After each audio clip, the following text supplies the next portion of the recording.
Delhi CM Arvind Kejriwal Lucknow విమానాశ్రయానికి చేరుకున్నారు. కట్టుదిట్టమైన భద్రత మధ్య పార్టీ కార్యకర్తలు ఆయనకు స్వాగతం పలికారు.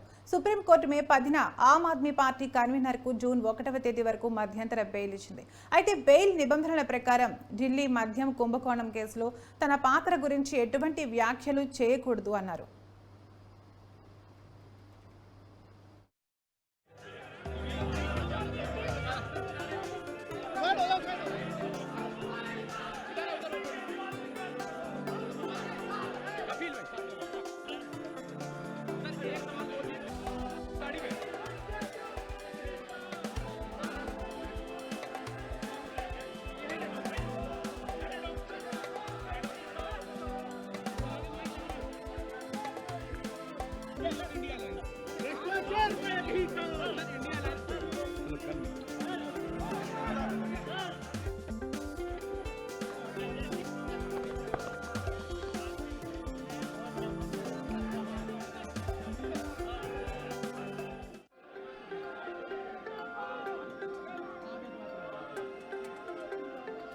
कैमरा नीचे करो।